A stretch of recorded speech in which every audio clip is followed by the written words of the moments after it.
मुट्ठी भर लोगों के लालच का परिणाम ये हुआ कि ये सभ्यता, ये दुनिया इस समय गहरे संकट में जा चुकी है और तुम मौन होकर देख रहे हो।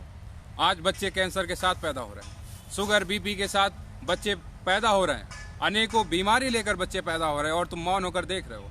कोई उद्योगपति आता है तुम्हारे लिए मुफ्त कैंसर के अस्पताल बनवा देता और तुम इसी बात से खुश हो। ये सवाल नहीं पूछ रहे हो कि कैंसर आया ही क्यों, हमारे किसी घर के सदस्य को कैंसर हुआ क्यों। उद्योगपतियों के कारखानों से निकलती हैं अनेकों बीमारियां जिनके शिकार बन रहे हो तुम, मर रहे हो तुम। उनके पास धन है, वह सुविधाएं खरीद सकते हैं, वह प्रत्येक चीज जो चाहें कर सकते हैं, लेकिन तुम नहीं कर सकोगे।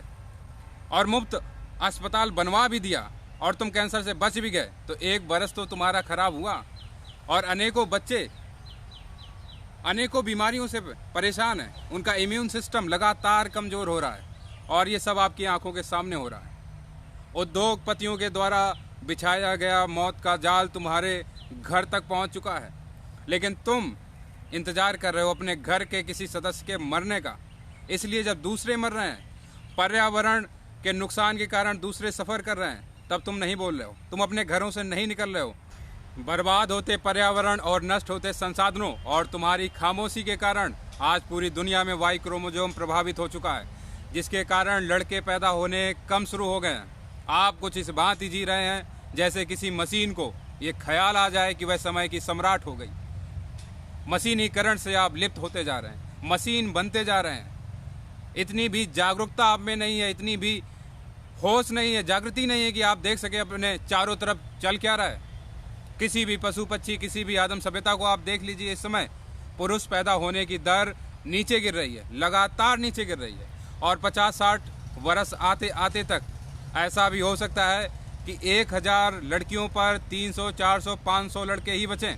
और कई इलाकों में यह सिलसिला शुरू हो चुका है जहां 1000 लड़कियां हैं, 800 लड़के बचे।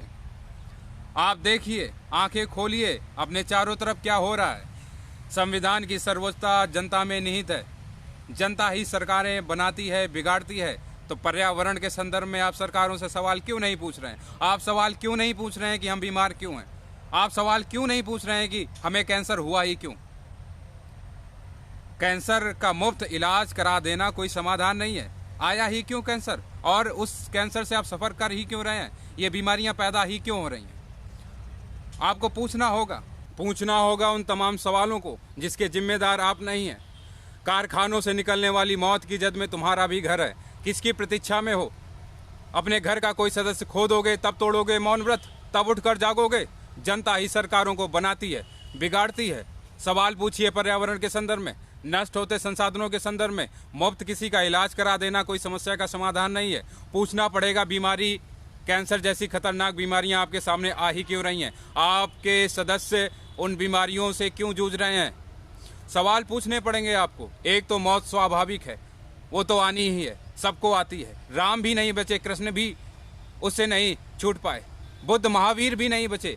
मौत तो आनी है, लेकिन एक मौत है जिसकी जिम्मेदारी कुछ मुट्ठी भर लोगों के सर पर है और आप खामोश हो जाते हैं।